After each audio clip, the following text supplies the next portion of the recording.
Well, a very good evening to you. You are just in time for Channel 1 News Hour on a day when Russia is now reporting that it has completed clinical trials for the COVID-19 vaccine. Those are some of the details that we are following up for you as we continue keeping tabs on what is happening with the particular pandemic. And as always, we begin with what is happening here in Kenya, the latest statistics by the Ministry of Health. So let's just take a look at what Kenya is reporting today as we continue keeping tabs of what really is happening in terms of trying to contain this particular disease. So we begin with the latest data in terms of those who have been tested in the past 24 hours. We are looking at 1,205 persons who were tested for the virus, and out of this, 189 of them have tested positive for COVID-19. In terms of recoveries, good news, Kenya is reporting at least 65 persons have recovered from this particular disease, and the total, when you come to the national tally, we are looking at 216,242 since March, when we first reported the first case of this particular virus in the country. In terms of confirmed cases, we are looking at 10,294. Currently, recoveries 2,946. The numbers continuing to climb, and when we are looking at deaths, we are now approaching the 200 mark, with 197 persons having died from this particular disease. And in Kenya, in the last 24 hours, 12 persons have passed away as a result of the virus. That is the latest data from the Ministry of Health. But for now, let's focus on other stories that are shaping the news as well in the highlights.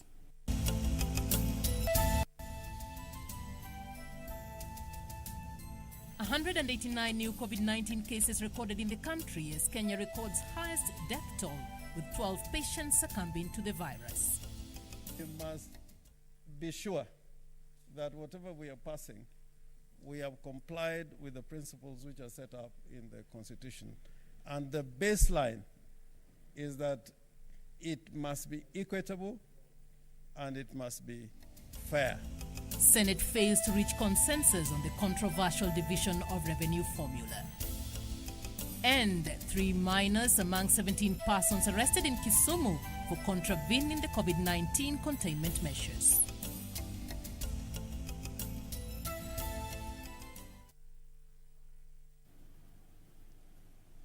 Well, Simon Karoda is our sign language interpreter this evening, and my name is Catherine Achieng'a. We begin with the latest data from the Ministry of Health, which is now focusing on testing persons who have exhibited COVID-19 symptoms as the government health facilities, as opposed to random testing owing to the cost implications. This comes as the death toll from the virus nears the 200 mark after 12 people succumbed to the disease in the last 24 hours. Nancy Okware with details of the latest statistics from the government. The country on Monday recorded 189 more COVID-19 cases, pushing the total caseload in the country to 10,294. The results coming from 1,205 samples tested in the last 24 hours. The Ministry of Health, releasing the latest figures, also pointed out the government has shifted its strategy towards testing persons who exhibit COVID-19 symptoms. We are not doing testing for everybody. You know, we don't just go to the streets and start testing around. We test because there is some reason why that area, should be focused and tested. We are starting mainly with those who are symptomatic, and this will be coming from the alerts that we are receiving from the communities. And at the time that the alerts are sent, then we send rapid response teams to where the individual is. So we don't want individuals jumping from homes to every other hospital. We are spreading the infection even further. The revelations come in amid concerns that persons who have visited government health facilities have been turned away or asked to part with money to get tested for the virus. 1,000 shillings is when people go to those government hospitals and present themselves, not because they have been identified as sick, but because for whatever reason they feel that they should be tested. But the government hospitals, we are not charging anything like 5,000 shillings.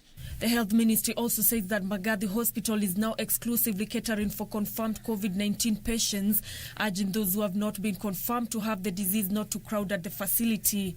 We only want to leave Magadi for the the very sick, and that's why we have stopped the process of triaging within Bagathi, because we don't want to expose most people, especially who are coming as suspects. The number of fatalities from the disease also rose to 197 after 12 more patients succumbed. 3 of those who succumbed died at home. 65 patients have been discharged from our various hospitals, bringing the total to close to 3,000 at 2,946. The number of recoveries. So there is no issue, as far as we are concerned, of PPEs lacking. We have got more than enough of PPEs. Kagwe reminding Kenyans to observe the protective measures within communities. Responsibility is not with the government. Responsibility is at the individual level. Nairobi continued to lead with the highest number of infections at 147, followed by Kiambu with 20 cases, Machakos 11, Kajiado 5, Mombasa 2, while Uasin Gishu, Kisumu, Laikipia and Kericho had 1 case each.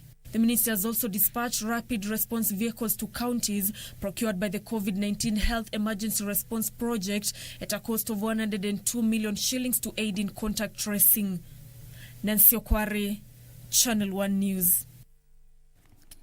And in a related story, the coronavirus outbreak has pushed the country to the edge, prompting joint actions from the government and a number of private sector players. As part of efforts aimed at cushioning Kenyans from the adverse economic effects of the pandemic, regional and county commissioners across the country formally launched the second phase of the Kazi Mtaani initiative, with at least 270,000 youth from over 900 informal settlements set to benefit from the program in the next 6 months.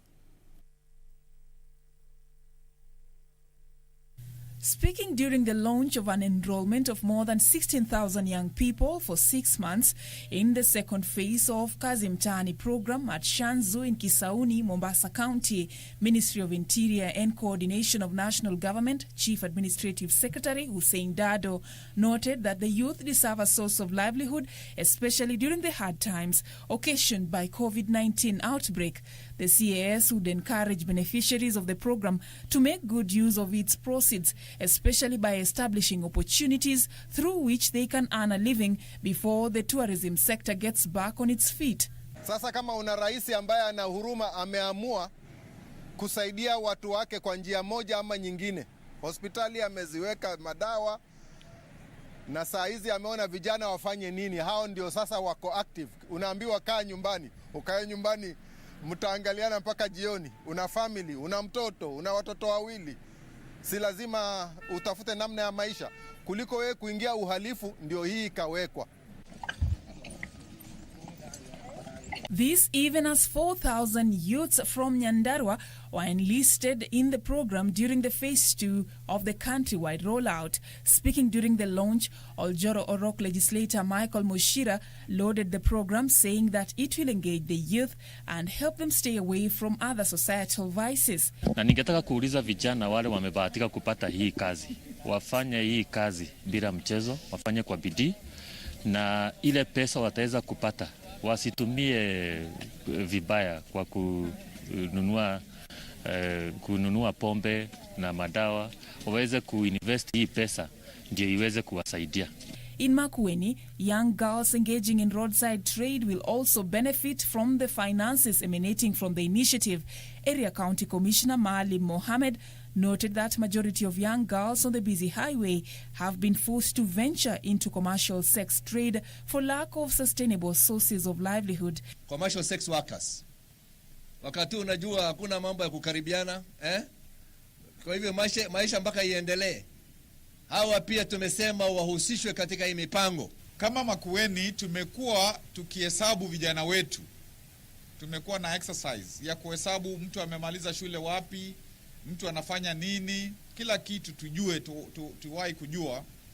Ndio tukifanya mipango katika miaka 2 ile inakuja, tukifanya mipango na vijana wetu tuwe tunajua wako wapi na ni nini tunaweza kufanya pamoja. In the meantime, a number of youth in Githunguri sub-county in Kiambu have joined other Kenyans of goodwill in supporting the fight against the spread of coronavirus. The youth invented an intensive care unit bed using locally made materials for sale at an affordable rate. Depending with what we are seeing the trend of the diseases, not only COVID-19, I think the health requirements are more than what is available today. So the governor, my appeal to the governor, His Excellency Dr. Nyoro, is to assist us in having more beds, like building us the capacity of the youth to have more beds, to make more beds. Elsewhere, Kericho Governor Paul Chepkwony has flagged off hundreds of bottles of hand-washing detergents and face masks to be distributed across the 5 sub-counties to help with the fight against COVID-19. He said that personal protective equipment were locally manufactured at a nearby youth polytechnic. Sasa sisi tunasaidia wale wenye wameathirika, wale wenye wako na changamoto wa kifedha. Hawa ndio tutawasaidia kwa kuwapatia sabuni ili wakiosha mikono wasipate corona. This coming as more than 500 pastors received food, sanitizers and soap from the county government of Nakuru to help shield them from the economic impact of the COVID-19 pandemic. Governor Lee Kinyanjui said the donations were meant to act as a relief to the clergymen who have felt the heat of the pandemic since the closure of places of worship. Sisi kama wachungaji mara nyingine tunategemea washirika na kwa hivyo tulikuwa tumekuwa chini sana, lakini Mungu wetu ametukumbuka. And now police in Kisumu are holding 17 people, among them 9 minors who are attending a night party at a popular hotel in Maseno area. The minors, comprising of 6 girls and 3 boys, were among the guests who included local artists invited to the party at Riverside Hotel by a friend. These minors found themselves on the wrong side of the law after police got wind of their planned night party at a particular hotel in Maseno. But from their engagement with the media, it would seem like these minors are absolving themselves from any blame, instead shifting blame to the owner of the hotel for changing the time for the party from earlier in the day to late evening. Ibash ilifaa ianze kitu morning. Then akapostunda akasema ati mwenye hapo ati alisema sijui ako busy na hapo. So inaweza endelea kitu, inaweza anza kitu usiku kitu saa 1. Tunajua venye sisi tulikuwa nakuja ndio tukamiti na huo boy, huo msanii wa hapa. So ndio akatuambia, tukamwambia everything nini, akatuambia everything iko clear, security iko. So najua hiyo story nyingine, then sisi tukaona mapolisi wakiingia. Tukashtukia. So tuko najua anything ilikuwa inaendelea. Sasa vile nikaambiwa maafisa wa polisi vile walikuja hivi wakafika tu wakasema watu waingia hapa ndani. Mimi nikashangaa naingia mbona. But as the minors pleaded innocence, police say they have contacted parents of the minors for questioning. The remaining 8 persons were taken to Maseno Law Court and charged. Efforts to get a comment from the hotel proprietor were futile. The incident coming at a time when police continue to make arrests of people found in social gatherings across the country, flouting social distancing guidelines issued by the government to control the spread of COVID-19 disease. The incident also comes amidst rising cases of child abuse and teenage pregnancies after schools were closed as a measure to contain the spread of coronavirus. Caroline Kamar reporting for Channel 1 News. And now counties will continue to face cash straps after the Senate failed to reach a consensus on the division of revenue formula proposed by the Senate Committee on Finance and Budget on sharing of the 316 billion shillings that is allocated to counties. The stalemate left senators divided, forcing the Speaker to defer the bill to a later date after members sought for more time to analyze the proposed formulas. The division of revenue bill, which outlines how to share revenue between national and county governments, failed to get the nod of the Senate after senators disagreed with the formula that would have seen some counties lose monies to others with a higher population. In a special sitting, senators shot down the proposals contained in the report, forcing the House to adjourn to give room for senators to analyze the formula presented by the Senate Standing Committee on Budget and Finance. The formula that has been suggested by the committee is extremely divisive. Even if my county is benefiting, it is ridiculous to see that the other counties are losing colossal amount of resources. We must be sure that whatever we are passing, we have complied with the principles which are set up in the Constitution. And the baseline is that it must be equitable and it must be fair.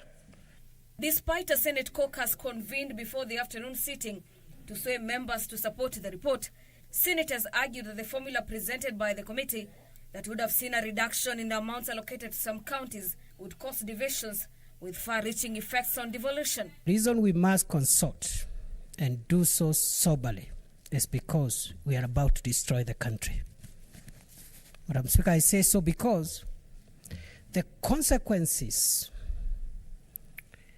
whereby we are going to entrench the marginalization that has affected this country for decades, if not for more than a century, those consequences will live for them for the next century or more. This is a house of equity, it's a house of equality. Equality of the vote, Lamu carries 1 vote, Nairobi carries 1 vote. To allow for continued operations in the counties, some members propose that the current formula be applied momentarily as the House comes up with an appropriate formula. We should first come back and pass the county allocation of revenue bill as it is at the moment, using the formula that exists, and the money goes to the counties. Then we take the next 1 year, Madam Speaker, we take the remaining 1 year to negotiate through this formula until we agree, until everybody can be able to say we live in a happy country. It will be very, very difficult for us to sit here and pass a formula which will divide this country further. I think what we have started this morning, we should continue and we should be able to work together, because with each amendment that is coming, we're getting closer to finding the solution, and I believe we will find that solution. I support, therefore, the motion to adjourn. In the third basis revenue formula proposed by the Senate Finance and Budgets Committee, and which is an improvement of the one proposed by the Commission on Revenue Allocation, 18 counties are set to lose up to 17 billion shillings. For Channel 1 News, I'm Gladys Mungai. Now, 2 terror suspects will remain in custody after a Nairobi court rejected their bail application. Mohammed Ahmed and Nasanga Ibrahim are facing charges of possible involvement in terrorism surveillance and planned attacks in the country.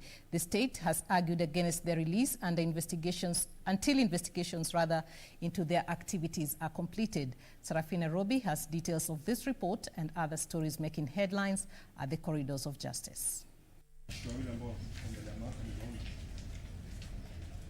Mohammed Ahmed and Nasanga Ibrahim were arrested on the 11th of July at Chepkatet village in Kapseret, in Gishu County, on suspicion of activities in the country. The 2 were nabbed in an operation where the detectives recovered assorted explosives, detonators, detonating codes, safety fuses and boosters in their places of residence. And on Monday, the duo had their day in court, appearing before Magistrate Modhoni Nzibe at the Milimani Law Courts.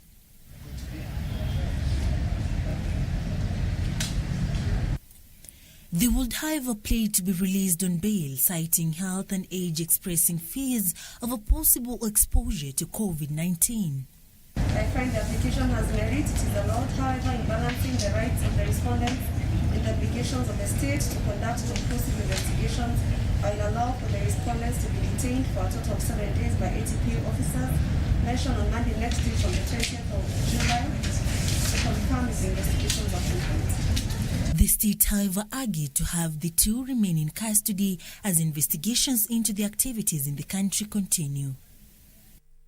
Meanwhile, the High Court has temporarily stopped a 58 million shillings fraud case against former Nairobi Governor Evans Kidero and 10 others. This is after the former county chief moved to the High Court, challenging the decision by the prosecution to charge him afresh, maintaining that the latest charges being leveled against him are defective. The offences in question are said to have been committed in 2014, where they are alleged to have conspired to defraud 15 million shillings from the Nairobi City County. Elsewhere, the late Keroche Brewery's arrest, Ekram Wigai's boyfriend Omar Lale, is expected to take place on Tuesday after he was found to have a case to answer in regards to the death of Keroche Brewery CEO Tabitha Karanja's daughter, which occurred in May this year. The 54-year-old Lale was charged after the DPP reviewed toxicological evidence, detailed post-mortem reports, phone records, other documentary exhibits and witness statements. Finally, businessman Praveen Kumar Manji pleaded not guilty to 2 counts of forgery. In the 2 counts, Praveen is charged with knowingly and fraudulently altering a forged open account from purporting it to be a genuine document signed by George Ojunga Lucas. Magistrate Muthoni Nzibe released him on a bond of 100,000 shillings or a cash bail of 50,000 shillings. For Skills of Justice Channel 1 News, I'm Serafina Robbie. Now, investigations to establish what caused a military helicopter crash that left 2 KDF soldiers dead are underway. Now, the helicopter came down on Monday at 11:30 a.m. in Kithioko area, Machakos County.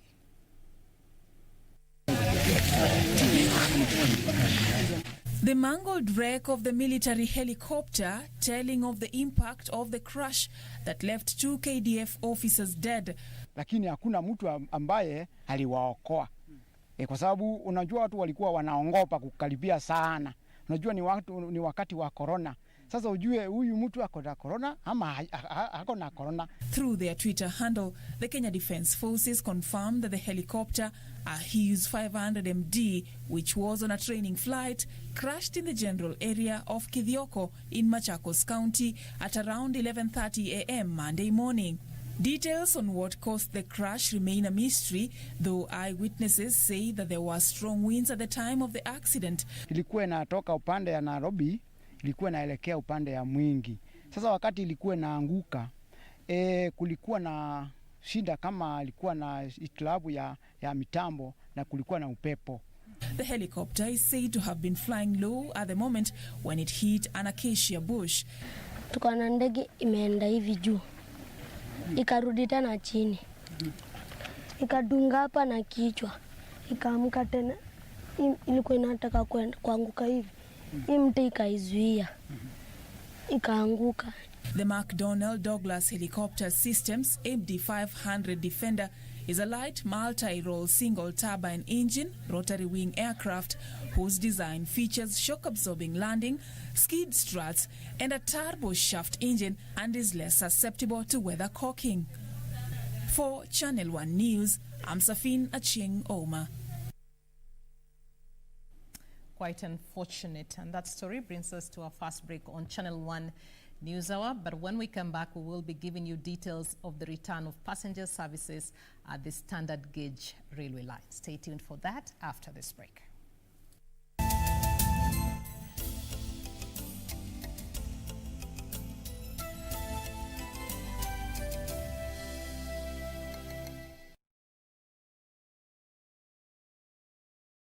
On the next episode of Corner. Unawezaje patana tu na mtu kwa street alafu uende ukachapiane naye? Kalishizo mashine. Ulitumia raba eh? Come on, Ramon and Juan are 2 different people, Mom. But they're still the same. Nobody can convince me that she does not want any of that money. What gives you the right to have an opinion about my life? If you ask me, then I'll tell you what I think. Na madawa na kuko na counseling na utaishi maisha yako vinormal tu. Kuko na HIV si eti ni mwisho. Wewe uko nayo? Mimi nilishapima. Afya bora, maisha bora. Jipime, jiinue.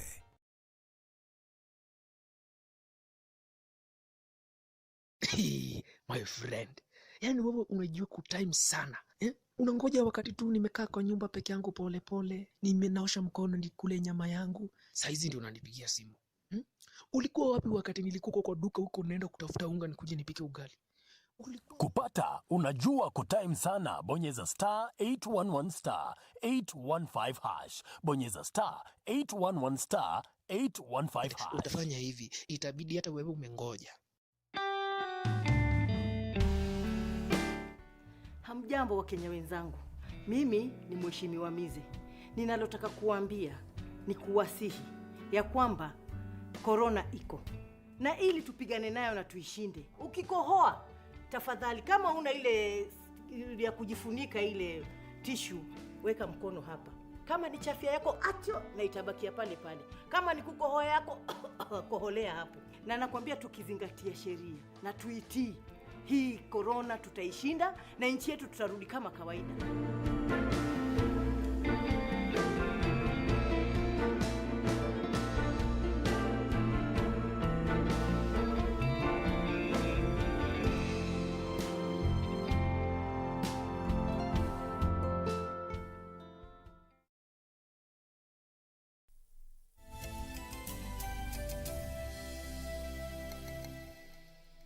Welcome back. If you're joining us, you're watching Channel 1 Newshour. And to the story I'd mentioned before the break, the standard gauge railway passenger services have resumed after a 2-month interruption following the outbreak of coronavirus in the country. The services are expected to operate under strict protocols put in place by the government. Last week, Transport Cabinet Secretary James Macharia disclosed that the SGR will operate at half its normal capacity with an extra coach set aside for isolation.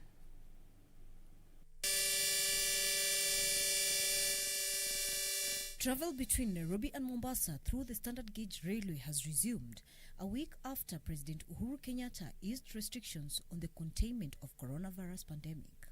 The first train left Nairobi for Mombasa minutes after 8 a.m. with a handful of passengers and top government officials at hand to supervise the takeoff while ensuring that the safety guidelines outlined by the Ministry of Health are strictly adhered to.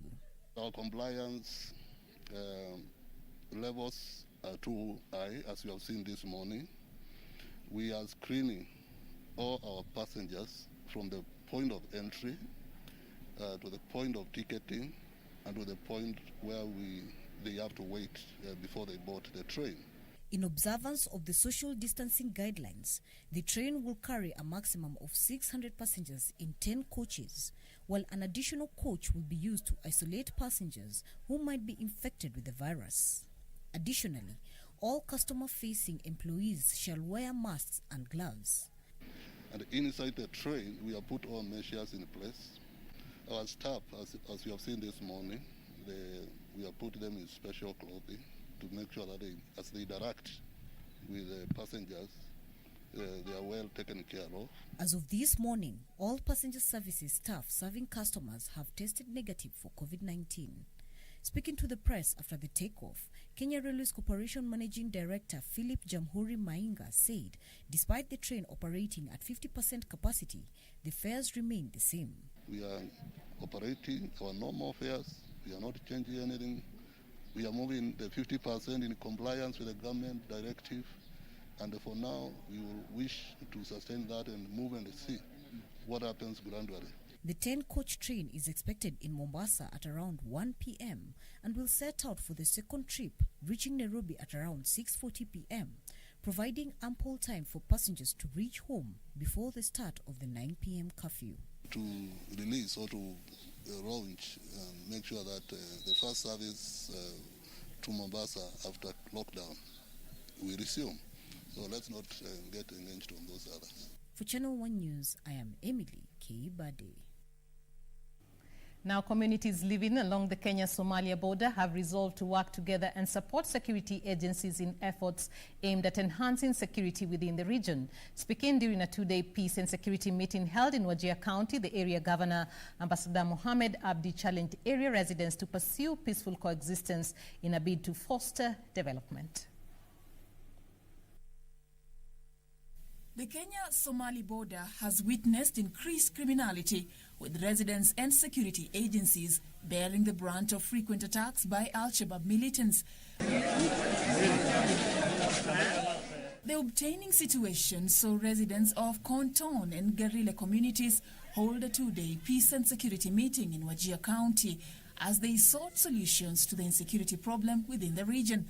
Speaking during the meeting, which was organized by the Kenyan government through the National Drought Management Authority, Wajir County Governor Ambassador Mohamed Abdi and Wajir County Commissioner Jacob Narengo challenged area residents to cooperate with security agencies in addressing security challenges and work towards peaceful coexistence along the borderline.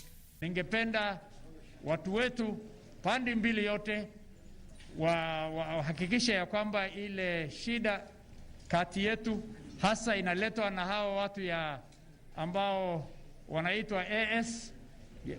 Tunataka tushirikiane pamoja, tuhakikishe ya kwamba wao wanaenda mahali wametoka. Borderline ama border yetu na Somalia kuanzia Girile mpaka Burache ambaye iko na amani, watu wanaambiana ukweli na hakuna mtu anasumbua mwingine. Leaders present calling on communities to work collectively in flushing out terror groups operating within the region. They have a big problem, which we equally have, the issue of insecurity. Insecurity from a global terrorist, you know it. It's there, it is with us. It is not their making, it is not our making, but we need to develop a collective strategies to cap that menace. Elders MP Adan Kainan, on his part, hailed Kenya's efforts in promoting regional peace and security and for opening its borders to millions of refugees. Since Somalia plunged into a civil war, Kenya has been host to millions of refugees. No country will ever do that, and Kenya has suffered as a result of that. And therefore, the best reward that you can give to the Republic of Kenya and the people who are affected because of the civil war in Somalia is to appreciate the kindness, the good neighborliness, and say, thank you, our brothers, thank you, our sisters, for the kind gesture, and collectively work for the security of the people of Kenya. The meeting that was attended by top security officials, religious leaders, community elders, among others, saw 9 resolutions passed to enhance security in the interest of the communities living within the region. Now, in other news, the United States has recorded over 56,000 new coronavirus cases, including at least 15,000 in the state of Florida, pushing the nationwide total to over 3.4 million cases, with more than 137,000 deaths recorded. Over 13 million people around the world have been diagnosed with COVID-19, with over 572,000 others succumbing to the disease, according to a tally by Johns Hopkins University. The development, coming as a study by researchers from King's College in London, revealed that people who have recovered from COVID-19 may lose their immunity to the disease within months. Infections in the last 20. Coronavirus cases in the United States continue to surge, even as President Donald Trump presses schools to reopen, threatening to cut funds to those that defy the policy. The U.S. added more than 56,000 new coronavirus cases, including at least 15,000 in the state of Florida, pushing the nationwide total to 3.4 million cases, with more than 137,000 deaths. The development coming as the pandemic has caused an education emergency, with 9.7 million children at risk of never returning to school, according to a latest report released by human rights group Save the Children. Brazil, the world's number 2 coronavirus hotspot after the US, has registered 631 more deaths, with a new total of at least 1.8 million confirmed cases. Brazil now has an official total of over 72,150 deaths as of end of Sunday. And Mexican officials say the number of COVID-19 deaths has surpassed 35,000, making it the country with the fourth highest death toll worldwide, surpassing Italy. Meanwhile, South Africa has extended measures to curb the spread of the coronavirus as the number of cases in the country continue to rise. A curfew has been reimposed starting Monday between 9 p.m. to 4 a.m., while wearing a mask is now mandatory in all workplaces, vehicles, and common closed areas. Elsewhere, several Indian states has imposed weekend curfews and locked down high-risk areas after the number of new infections has risen to 28,701 in the past 24 hours. The total number of cases in the country is now close to 900,000, behind only the United States and Brazil. Over 13 million people around the world have been diagnosed with COVID-19, and over 572,000 have died, according to a tally by Johns Hopkins University. Almost 7.6 million patients have recovered. For Channel 1 News, I am Emily K. Bade. And now a primary school girl in Teso is recuperating at home after she allegedly consumed a toxic substance. The Class 8 pupil is said to have resorted to the self-destructive act amid claims that she was sexually abused by a person believed to be a police officer based in the area. Details of this story and others in our County News Watch. A Class 8 girl says she was pushed into consuming poison after she was abused by an officer based at Aterite Police Station in Teso. The girl claims that the said officer has been tracking her with an attempt to take advantage of her innocence. The girl's parents are now calling for justice amid claims that the said officer has threatened them against continued pursuit of the matter. Tulienda kwa chifu, mara ya kwanza tukachukuliwa mzuri, mara ya pili tukachukuliwa mzuri, mara ya tatu mara na kwa ofisi mimi sijakaa mzuri mpaka nikachonda ile siku nyingine nilikuwa nimekaa mzuri tu. Kwani leo imekuwa namna gani? Hapa pia tumekuja mara ya kwanza, kesi ndio hiyo inaarisha mkuje siku tumalize kesi. In the meantime, residents of Mbeere South in Embu County have been asked to be on the lookout amid fears of increase in fraudulent land brokers. The cons are said to be part of a syndicate that parted ways during the distribution of a 7,000-acre piece of land by the Embu County Council in the year 2007 among 17 communities. Na kwa hivyo mimi ningeuliza hata serikali ijue hao watu hawana chochote la kuuliza kutoka kwetu, kwani sie tulifanya vile muhiriga ama vile kirani ilikubaliana. Hata hao wengine hatuwajui. And police in Matungulu have launched investigations into an incident where two lovebirds allegedly committed suicide in their home in Kaumoni village in Machakos County. The bodies of Dennis Pius, aged 28 years, and his girlfriend Susan Deto, aged 19 years, were found dangling from the roof by their parents, who reported the matter to the police. Elsewhere, nominated MP David Ole Sankok wants Ethic and Anti-Corruption Commission to probe legislators who perennially fail to attend parliamentary sessions. Sankok, who was rated among the top-performing MPs by a report authorized by Mzalendo Trust, says it was immoral for his colleagues to abdicate their duties while enjoying perks courtesy of the electorate. Wala ambao wanasema sijui Mzalendo wamefanya vibaya, ati hao haongei bunge kwa sababu kuna Kiingereza mingi bunge na wako sawa kwa ground. Kwani wewe ni contractor? Kwani wewe ni mtu wa mkono? Hata CDF yenyewe iko na fund manager, iko na chairman wa CDF. Sasa unataka hao wafanye kazi gani kama wewe unaenda kwa ground? Finally, the Solartech company has sued Orient Company over infringement of its trademark popularly used on its market products. Solartech company says it registered the name more than a decade ago and that its customers have been complaining of counterfeit goods distributed under the said name. The protest come after over 500 products with questionable branding were seized. 375 fridge guards which are infringing on the brand name fridge guard. And around 584 pieces high volt guards, which are also infringing on the brand name high volt guard. Yusuf Farah, Channel 1 News.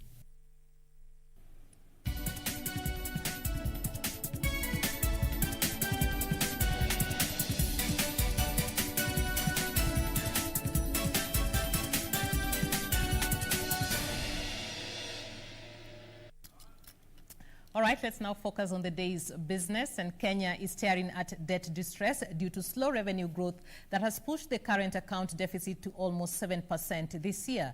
The African Development Bank is warning that rising unemployment and the impact of COVID-19 on businesses is expected to push more people into poverty.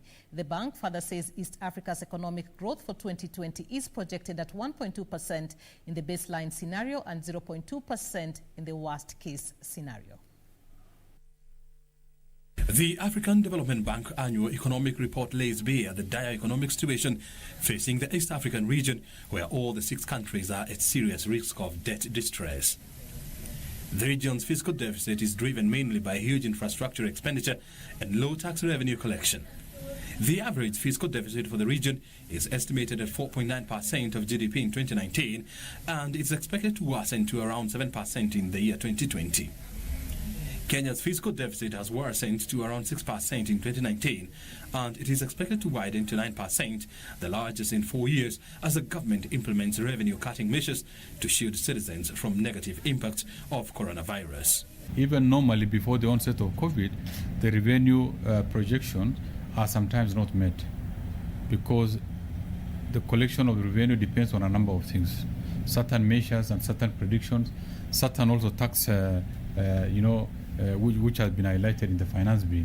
So normally, it's not been very easy to collect 100%. But the situation has actually been made worse by COVID because of drastic reduction in economic activities, mainly in the hospitality sector, the transport sector. Import duty has also gone down, and generally a number of even profits by the various corporates have gone down. The risk of debt distress has increased in Ethiopia, Eritrea, Kenya, South Sudan and Sudan. The region's current account deficit has projected to slightly deteriorate to 6% of GDP in 2020 from 5.9% in 2019, and this has been revised in the wake of COVID-19 to 7% of GDP. East Africa's GDP growth was projected to be 5.1%, but because of coronavirus complications, it is expected to grow by 1.2%. All East African countries were projected to positively contribute to the growth, except for Sudan, whose economy was projected to slow by 1.6% in 2020 due to conflict. Consequently, the region's 2020 growth is projected at 1.2% in the baseline scenario and 0.2% in the worst-case scenario. Now, passengers aboard the first SGR train from Nairobi to Mombasa could not conceal their joy upon disembarking from the 4-hour train ride.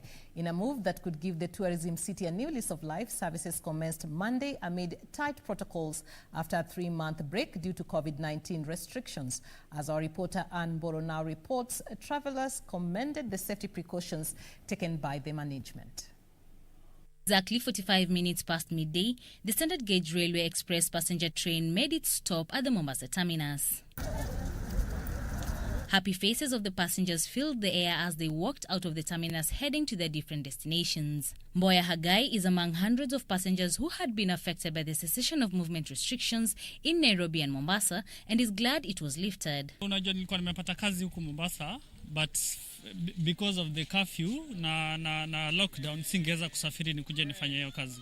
But the good thing about the employer pia alinielewa na alielewa pia venye situation iko, so venye opportunity imepatikana kidogo ya kusafiri akasema now we can report back to work. Nimetoka Nairobi, ilikuwa nimefungiwa, lakini nashukuru vile rais alifungua mipaka. Sasa nimerudi nyumbani nikiwa salama, safari ilikuwa vizuri. Nilifungiwa Nairobi miezi mitatu, so I'm happy to be back home. The passengers acknowledged the measures deployed in the fight against COVID-19 disease as the standard gauge railway service management ensured all the precautionary measures are followed to the latter. Passengers spend yourself social distancing and wear your face mask. And sanitizers ziko everywhere. Like after every check you get a sanitizer, unapima temperature, things are on top. Train ilikuwa tu sawa, social distancing ilikuwa vizuri. At least for the 2 seats ulikuwa unakaa peke yako.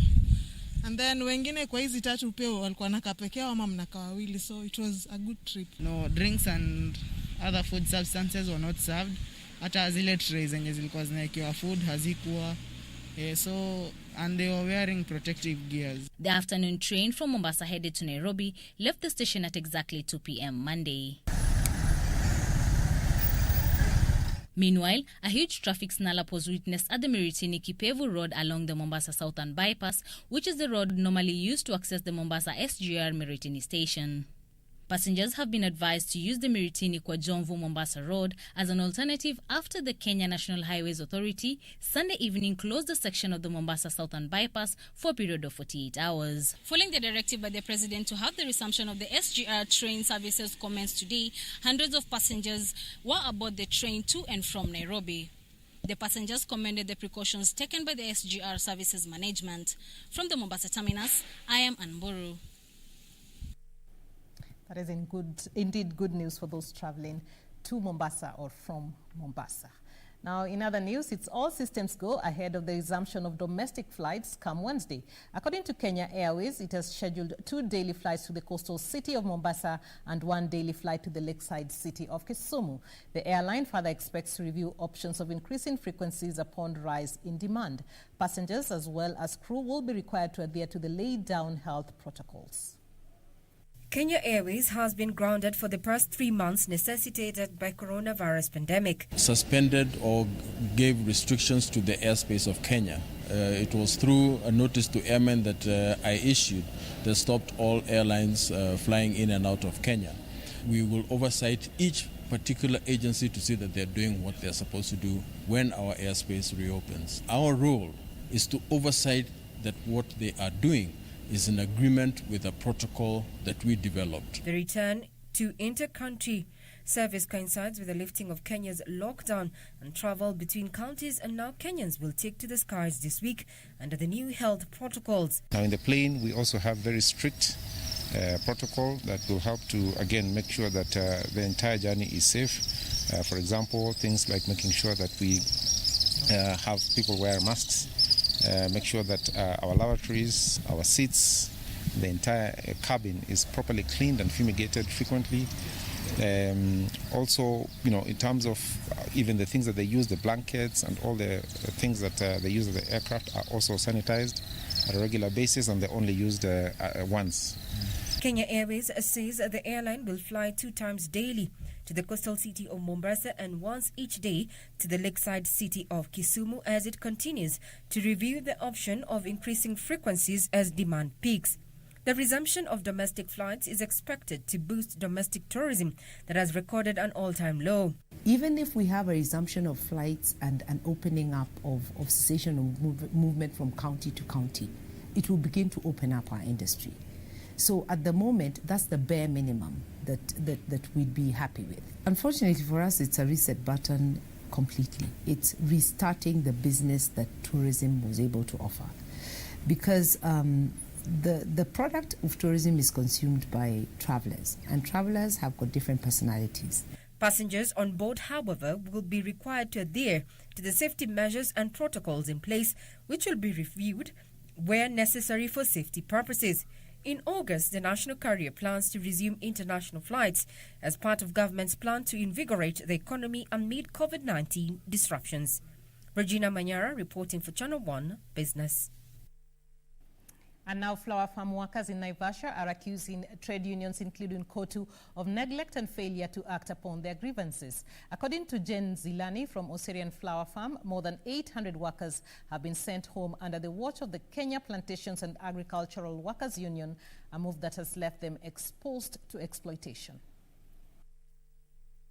Since March, when Kenya reported a first case, over 1 million people have lost their jobs as organizations declare redundancies and lay off staff in effort to remain afloat. Bwana Atwoli ametudanganya, ametulagai sisi wafanyakazi wa SHA, tumechangia hicho chama hata kampuni ya SHA ikaanguka 2016.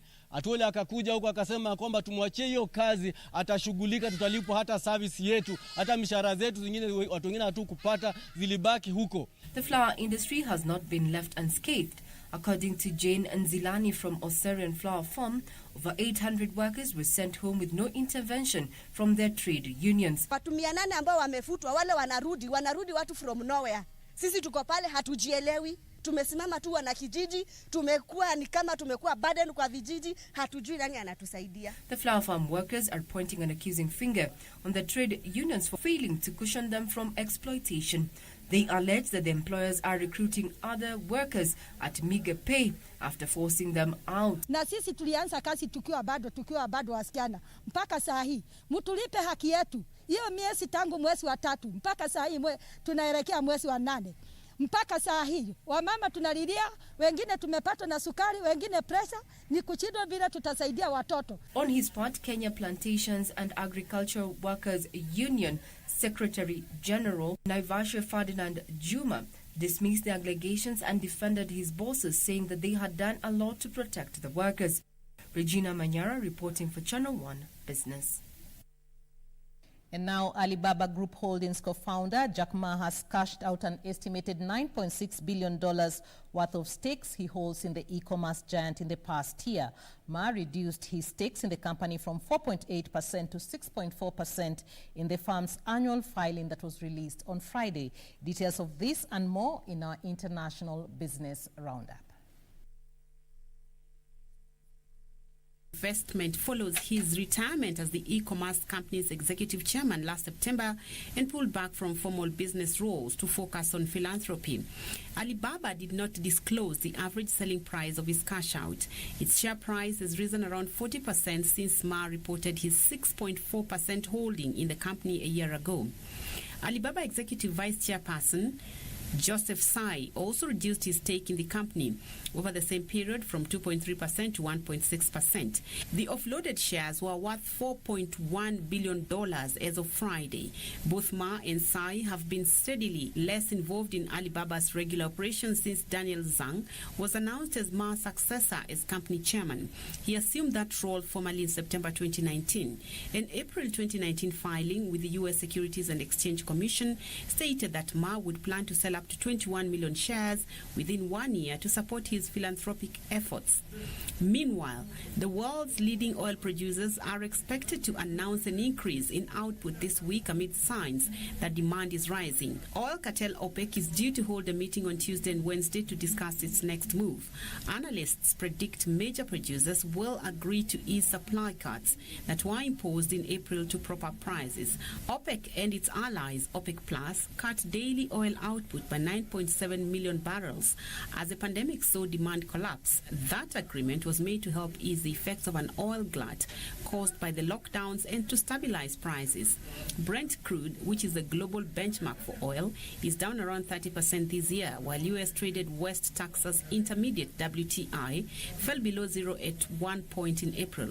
Expectations are growing that from next month, those carbs will be reduced to 7.7 million a day, meaning that output will increase by 2 million barrels a day. And BT CEO Philip Johnson has urged the British government not to move too fast to ban China's Huawei from the 5G network, cautioning that there could be outages and even security issues if it did. Prime Minister Boris Johnson is due to decide this week whether to impose tougher restrictions on Huawei after intense pressure from the United States to ban the Chinese telecom's behemoth from Western 5G networks. In what some have compared to the Cold War antagonism with the Soviet Union, the United States is worried that 5G dominance is a milestone towards Chinese technological supremacy that could define the geopolitics of the 21st century.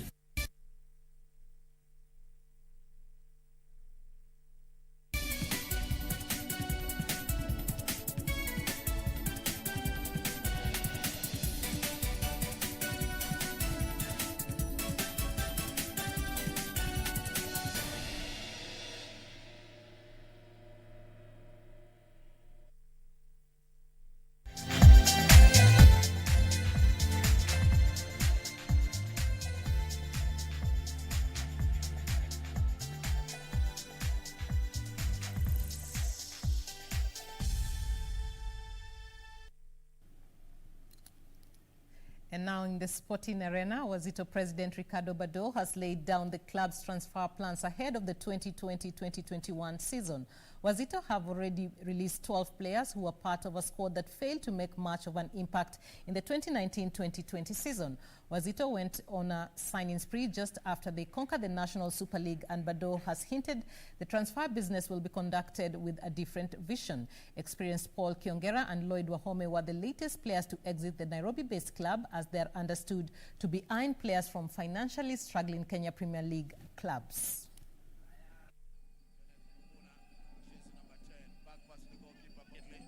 One thing about Gomai, very good defensive record because they've considered only 6. Champions League next season after the Court of Arbitration for Sport overturned the club's 20-year ban from European football.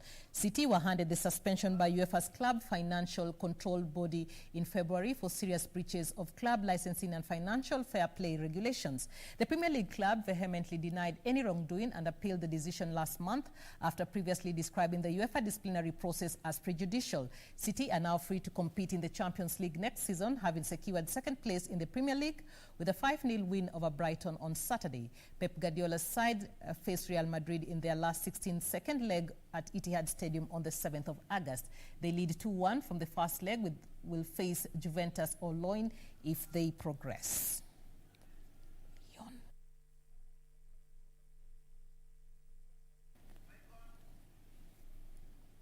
And now Sheffield United forward David McGoldrick has become the latest footballer to become the victim of disgraceful racial abuse. The English Premier League club have offered McGoldrick their full support and vowed to identify the perpetrator of the abuse. The incident has been reported just a day after West Midlands police arrested and released a 12-year-old boy. It had previously been a successful weekend for McGoldrick, who scored the first 2 Premier League goals of his career to make it 3 wins out of 4.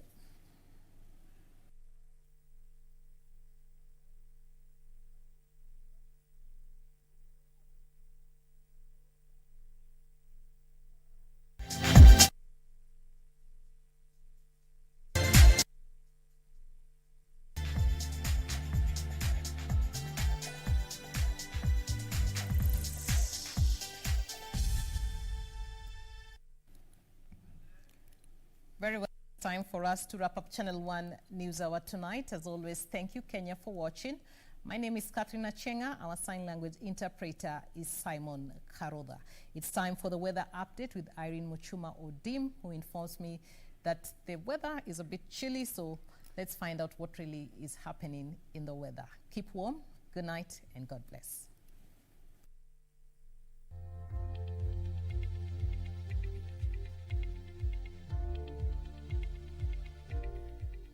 Good evening and a very warm welcome to Channel 1 Weather Updates. My name is Irene Mchuma Odim. It has been a cloudy Monday here in the capital. Tuesday, we are not expecting many changes from what we had today, though the sun will be out at 6:37 a.m. We'll be getting into the nitty-gritty on that later on. Tonight, most parts of the country are covered with wet conditions, save for counties in the southeastern lowlands, coastal strip, and northeastern parts of the country where there are partly cloudy conditions. In the capital, we'll wake up to a sunny and cloudy morning. Equally in Meru and Nyeri, there will be showers in Mombasa, Malindi, and Lamu. It will rain in Eldoret, Kitale, Kakamega, and Lodwar. The northeastern parts of the country and southeastern lowlands will experience sunny conditions, though come in the afternoon, we'll see an increase of wet conditions over the western parts of the country.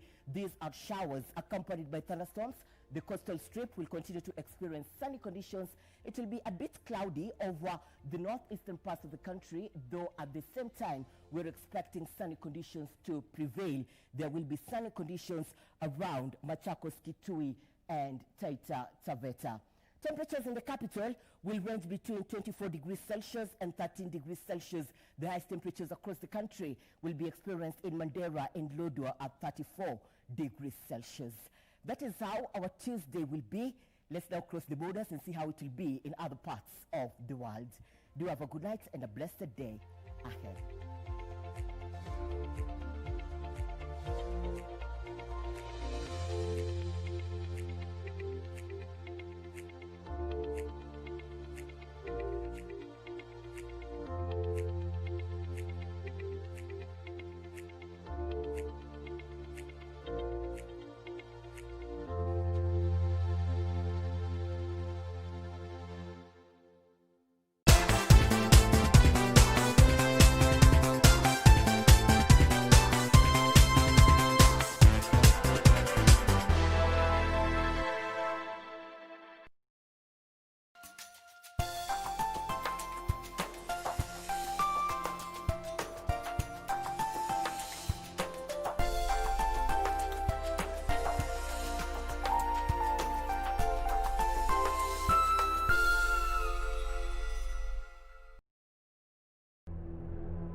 This is yet another day that the Lord has made, that we may rejoice and be glad in it. My name is Pastor John Kidake Bulimo from Kariobangi Friends Church. Our Bible reading is found in Matthew chapter 16, verse 24 to verse 27. The Bible says, "Then Jesus said to his disciples, 'If anyone desires to come after me, let him deny himself and take up his cross and follow me. For whoever desires to save his life will lose it, but whosoever loses his life for my sake will find it. For what profit is it for a man if he gains the whole world and loses his own soul? Or what will a man give in exchange for his soul?'" When Jesus says, "Take up your cross and follow me," it means being willing to die in order to follow Jesus. This is called dying to self. It is a call to absolute surrender. After each time Jesus commanded cross-bearing, he said, "For whoever wants to save his life will lose it, but whosoever loses his life for me will save it." Although the call is tough, the reward is much less. Friends, today Jesus Christ is calling each one of us to carry our own cross with humility. Christ is calling us this morning to carry our own cross with love. Jesus Christ is waiting on us that even as we see the people around us suffer, can we have compassion for these people who are suffering around us? Maybe this is the cross Christ is calling us to carry. Though the challenges are there, though each one of us has different challenges in life, but let us remember to carry our own cross to where Jesus Christ is. I want to pray with us today that God will encourage each one of us in whatever challenges we are going through, that we will carry our cross with humility and love. Let us pray.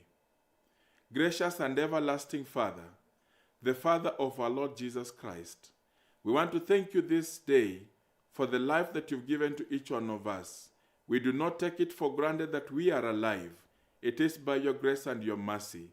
We want to pray for the President of Kenya. We want to pray for his deputy.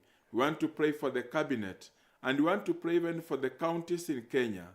We want to pray that God, even as these leaders make decisions in this nation, you will give them knowledge and wisdom. I want to pray for my listener today, that my Father, Lord, whatever challenges they are going through, you will help them to carry their own cross with humility and love. May you bless us as the people of Kenya. Continue watching over us because you are our God. For you pray this trusting and believing in Jesus' name. Amen.